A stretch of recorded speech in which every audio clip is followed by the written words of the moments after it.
every Targaryen I get my hands on. Everyone who isn't us is an enemy. Hey everybody, it's Charlie. We got some new Game of Thrones to talk about. There's new early release date news. We also got some more casting news for the prequel series, and there's a couple more really cool details within that Entertainment Weekly preview that I did a video for a little while ago. So we got to break it down. There's a new round of that Fire and Blood book giveaway that's coming out later this month. All you have to do to enter is be a subscriber and leave a Game of Thrones related comment on the video.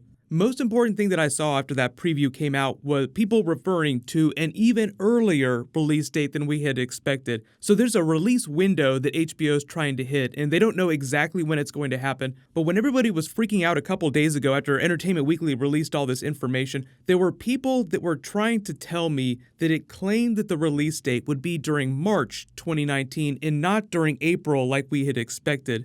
I went back, did an internal page search on all the Entertainment Weekly articles. There was no mention of March and 2019 in the same sentence together anywhere in any of those articles. So I don't know where everybody's getting the March 2019 from. What happened is a while ago, earlier this year, there was a visual effects supervisor that did an interview where he said, there's no way in hell that we'll be able to finish all of our visual effects shots before June. There are just way too many. Then immediately after that, HBO tried to debunk that statement by saying that Season 8 would premiere early in 2019. The only reason why they're vague and like just saying early 2019 is because it really does take forever to finish and render all those special effects shots. In just like really big effects-heavy movies like Avengers Infinity War, they're usually polishing things right down to the last day before they have to, say, hand over episodes to HBO so they can premiere them for everyone around the world. But unlike a giant tentpole movie, if HBO finds out, like late in the process, they need an extra few weeks to finish more shots, they can just delay the premiere by a few extra weeks. It's almost impossible for big movie studios to do that because of all the work that goes into coordinating movie premieres all around the world and all the marketing that goes into that.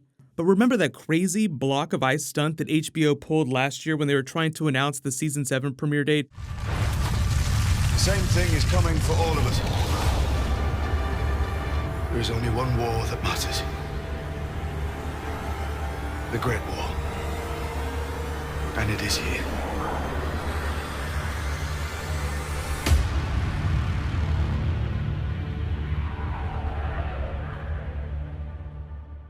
That happened 4 months before the official premiere date, so I'm just expecting the same treatment this year, albeit with a little extra footage. So the first teaser that they released for Season 7 was literally them just walking through the different castles, through Dragonstone, through King's Landing, through Winterfell, and that was it. There were very few, if any, special effects shots. So HBO could release something like that anytime they wanted. What they're probably waiting on is just to get a little bit closer to have a much more precise idea for when they're going to be able to finish all those special effects. So regardless of whether Season 8 drops March 31st or April 21st, sometime in between there, they'll probably drop that first footage to confirm the release date at least 4 months before, which would be before Christmas. The reason why April 21st is the latest date that they could possibly premiere is because they announced that all 6 of the episodes would air before the Emmys cut off. That's the last day in the year you can air an episode of television and it can be nominated for an Emmy in that same year. And I think when people see it,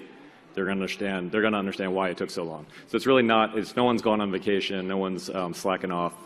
It's just that last season is far beyond what we've ever attempted before, and it's taken a really fucking long time. But I hope it'll be worth it. The cutoff date is May 31st, so you do the easy math. What's 6 Sundays before May 31st? That's April 21st. So that's the last Sunday that they could possibly premiere and still hit that cutoff date. There are also a lot of people that feel like they might release some sort of teaser and announce the premiere date before the end of November around the Thanksgiving holiday. So if that ends up happening, I will totally do a video for it, but I'm not expecting any like real big footage till closer to the end of the year. But if you remember back a couple seasons when they used to premiere seasons earlier in the year, April, late March, they would release teasers around this time of the year anyway. So there will be a lot of Game of Thrones related stuff happening between now and the end of the year, including that George R. R. Martin Fire and Blood book release, which is in a couple weeks.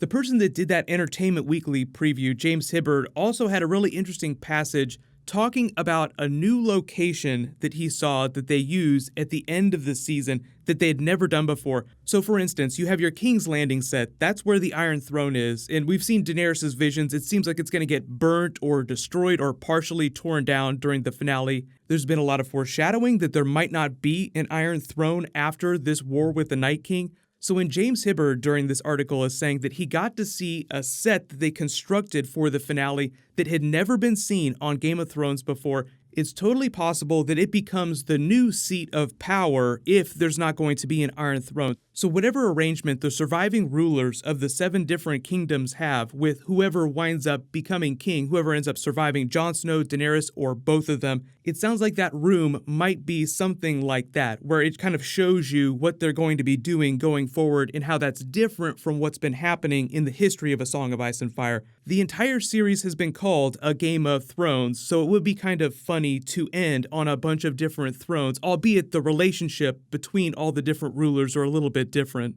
But that doesn't really tell you who lives, who dies, so let me know in the comments. There's a brand new set that's never been seen on Game of Thrones before that they're filming their final scenes for the finale. What do you think that set is going to be? The other really cool casting news for the prequel series is they just cast Josh Whitehouse as a main character. He definitely looks like he could be related to Robb Stark, so I'm guessing that he might be a Northerner. And since they've announced Naomi Watts in her, aspiring socialite backstory, I do like the theory that she could be a gender-bent Lan the Clever, because the whole setup for her character was that she was this aspiring socialite with a really dark secret, and it would be a pretty dark secret if she were the person that conned House Casterly out of the Rock and started House Lannister, conning their family's way into the aristocracy of Westeros. Because if she's an aspiring Southron socialite lady, it would be very hard for them to gain respect if they only conned their way into the famous Lannister fortune. So right now, that is my new favorite theory about who she's playing, but obviously they haven't said officially, and they haven't said who Josh Whitehouse is playing either. It's just that he looks so much like Robb Stark that I'm guessing that he's a Northerner, but let me know in the comments, who do you think that he is playing, and what do you think about the gender-bent Lan the Clever theory?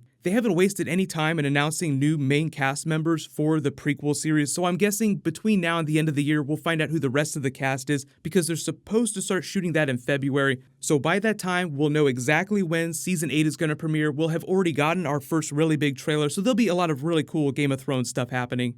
Congratulations, Mr. Crafter. You're the giveaway winner from my last big Game of Thrones video. Please email me on the About page of my channel so I can get your contact details. Click here for that big Episode 1 preview, and click here for my new Arya Stark video.